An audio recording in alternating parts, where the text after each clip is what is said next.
I'm going to be looking at the Vernier Video Physics app, which is an app for tracking objects and videos to calculate velocity, position, and other things over time. So to access the app, you go to its icon on the homepage, and you'll be presented with a list of experiments. You can also make a new experiment by taking a video. I'm just going to use one that I already made for convenience. So once you upload the video, you'll get to this screen where you'll have this icon you can drag around. This is to identify which object you want to track. So I can center it on the ball and make it smaller so it knows that I just want to track the ball. And then if I press, well actually we should zoom forward when the ball actually starts moving. So I can find the frame when it starts moving, which is right around here. And then I can select that, make it a little bit smaller, and then I can press track.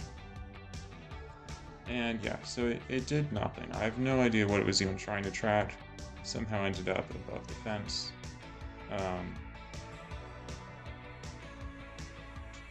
So the good news is that I didn't actually want to track that image anyway, so I've switched to a different video.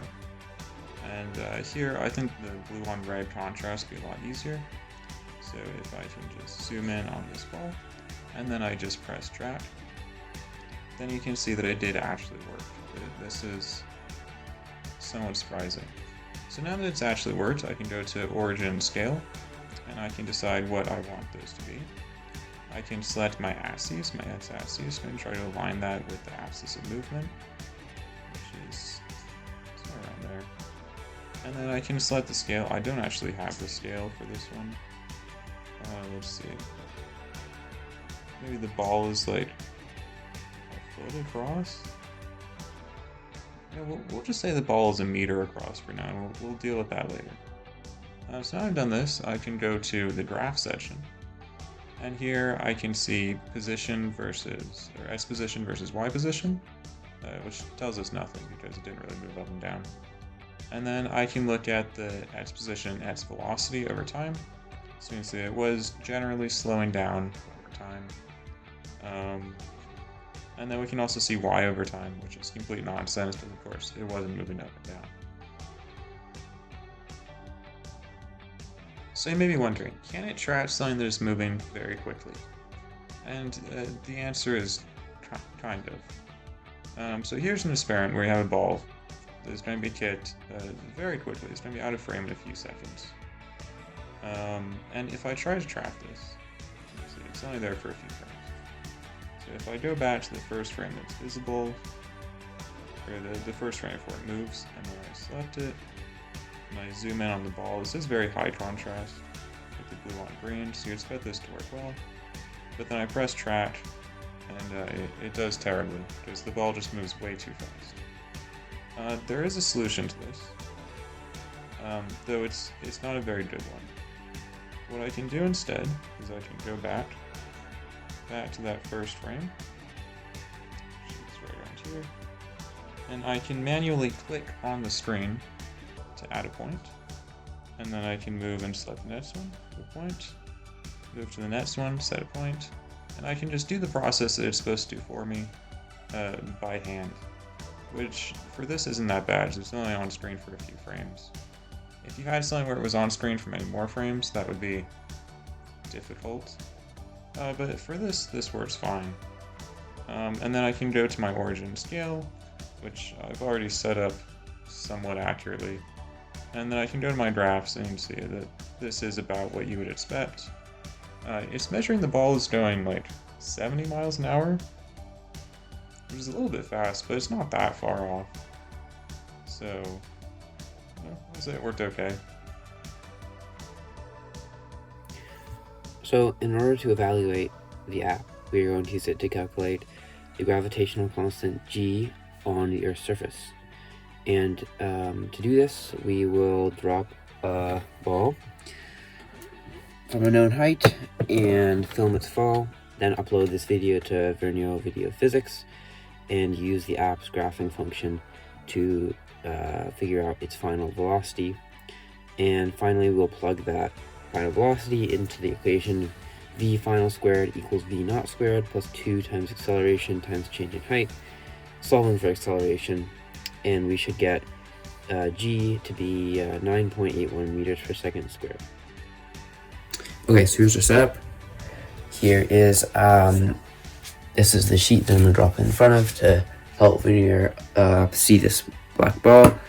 I have this yardstick for scale. We'll talk more about that later. And I'm gonna drop the ball from this height 3 times, 3 trials. Right, so now that we've done our 3 trials, we're going to go ahead and load our videos onto Veneer Video Physics. Right, so in order to make the graphs necessary for calculations, we first need to put down a scale as well as define our axes. So you see I have a yardstick here, and I'll put my axes just about along the axis of movement. So to do this manually, we need to put a little dot marking exactly where the ball is, and the app automatically moves the video forward at a specific time interval for each movement. So now the app makes us these neat little graphs showing us the y velocity in meters per second over time, which we'll be using for the calculations. And I'm just gonna skip over to show the other ones. Yes, they are in fact very similar, as we would expect, given that we tried to repeat the same thing exactly 3 times. Right, so I calculated the average final velocity and average time it took the ball to hit the ground based off the Veneer graphs. Now we're going to go ahead and solve this equation for our gravitational constant. So now that I have plugged in my actual values, I'm going to use the calculator to find my final acceleration value.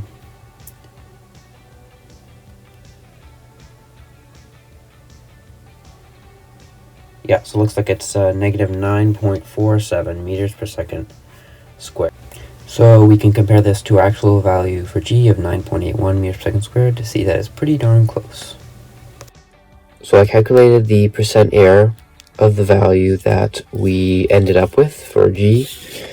The value was negative 9.47 meters per second squared, and the value for the percent error was a 3% error. So high accuracy.